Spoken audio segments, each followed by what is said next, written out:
Chris Sewall here, baseball card collector, investor, dealer, in that order. Welcome everyone. I got an interesting investment story to share with you here. I mentioned a few videos ago that I recently ran into Brian Tice at the Chantilly Card Show a couple of weekends ago. He works at House of Cards in Maryland. He's a dealer who focuses mainly on modern cards. I've known him for a number of years now, and I buy from him sort of regularly here and there at some of the East Coast shows over the last few years. He has one of the most impressive investment stories that I can remember. It's just a fantastic example of identifying a card in the hobby that's undervalued and just taking full advantage of it. And really one of the best examples of this that I can remember. Wait until you see the numbers, which I will share at the end. So take a look at this card here. If you're not familiar with it, it's a 2012 Topps Chrome Mike Trout. Today the card sells raw for generally in the $25 to $50 range or so. It's technically a second-year card of Trout, whose official rookie cards are from 2011.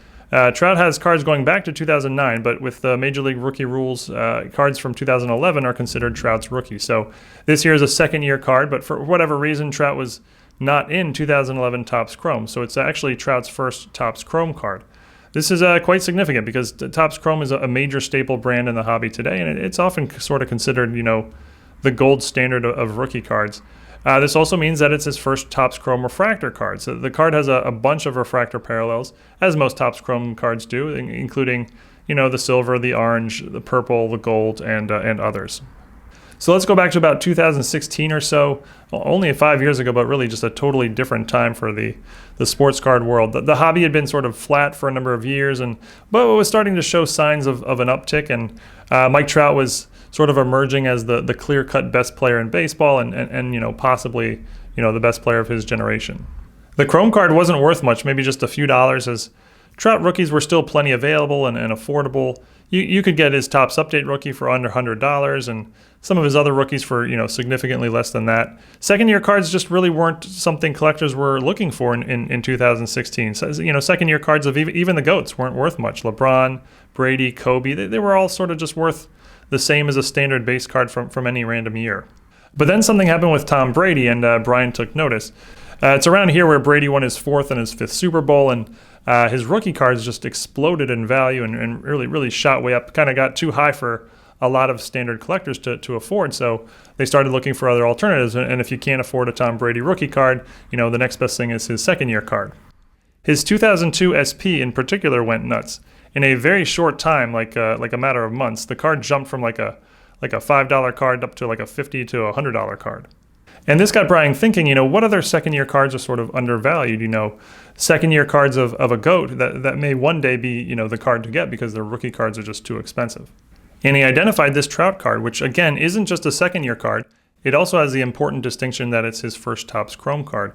And it's sort of a cool photo as well, Trout, smiling with two of his teammates. So Brian starts buying these whenever he can. And again, they're just a few bucks, so he doesn't need very much to get started. And then he considers the refractor parallels as well, that they're just really cheap in his mind, $10 for an orange refractor type of thing. Just feels like they should be, worth a lot more than that. Over the course of the next 4 years, Brian hones in on this card and just sort of buys them whenever he gets a chance, on eBay, at shows. He buys most of them raw, but some of them graded as well. And at some point, he just has accumulated so many copies that he starts submitting them to PSA and Beckett himself. And he gets a very high percentage of 9.5s and 10s. He's a professional dealer. He knows what he's doing. So over the for 3 to 4 years, he's just buying and buying and buying, sort of putting faith in the fact that the hobby's going to eventually recognize that these cards are undervalued. Some of the specific buys he remembers was an X-Fractor PSA 10, which he got from PWCC for $368. He remembers getting an orange refractor PSA 10 for just $31, also in a PWCC auction. And he picked up a gold refractor Beckett raw card review for $120. The gold refractors are serial numbered out of just 50. And the last copy he remembers buying of the card was about a year ago. He bought a silver refractor PSA 10 for $230. But in terms of selling, he's really just playing the waiting game. Trout continues to win MVPs and establish himself as the best player of his generation. But from 2016 to 2019 or so, the card really doesn't go up in value at all. Here's an example of a 2019 sale of a base card PSA 10 going for $70. That's probably roughly what they would have sold for 3 years earlier when Brian started. So at some point he's been doing this for 3 years, and the value of the card just isn't moving. He's starting to question the strategy.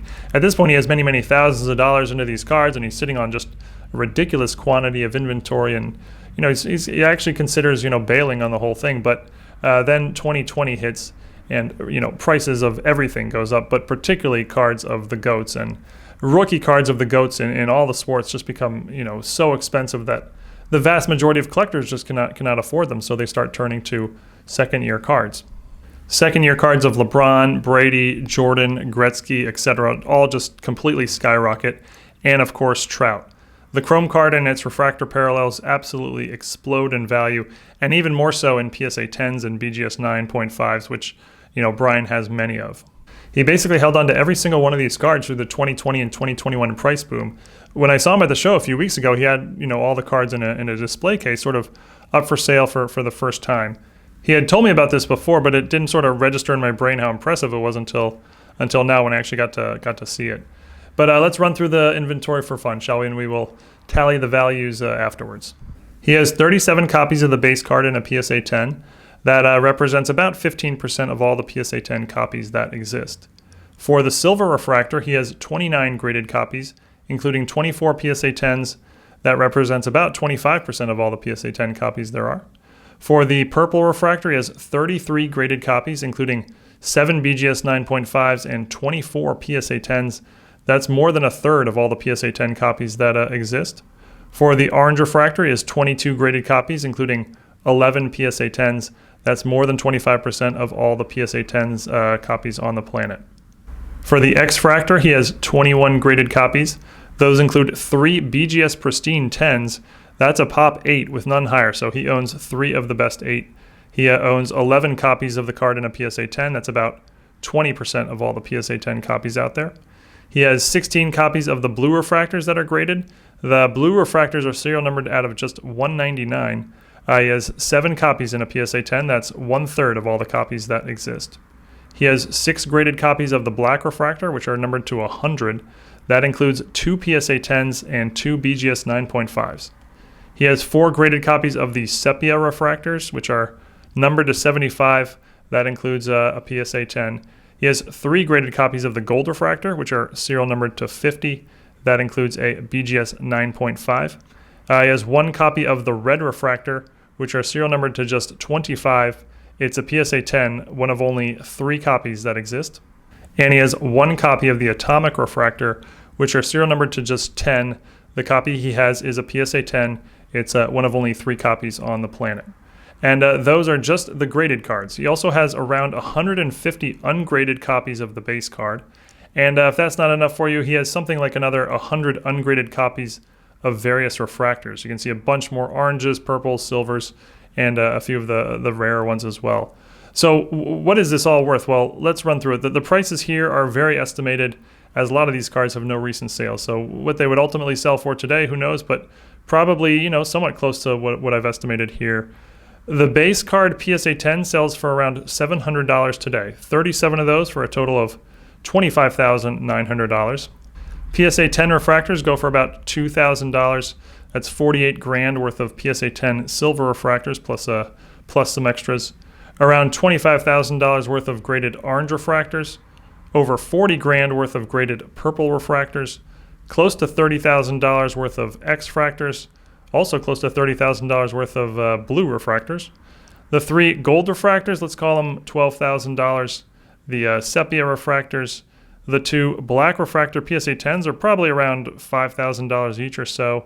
I'm going to estimate the red refractor at $10K, and we'll guess on the atomic refractor, we'll guess $20K. He also has 150 raw copies of the base card. Let's say $40 each for a total of $6,000 and roughly 100 ungraded various refractors. On average, we'll call it $200 a piece for a total of $20,000.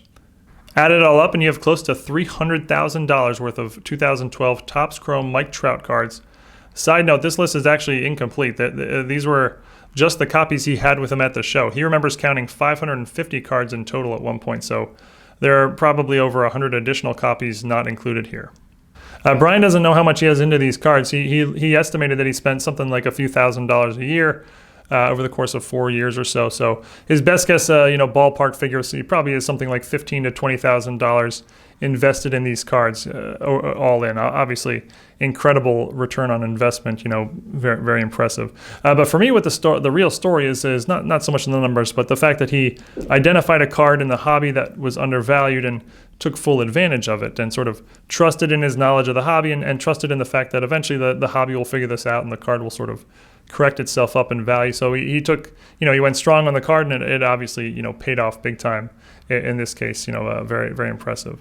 Brian said I could give out his email if anybody wanted to contact him in terms of, buying any of these cards. Feel free to give him an email.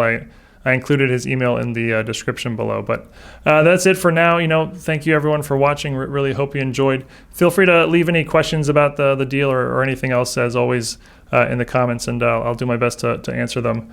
Stay safe, and see you again next time. Thanks, guys.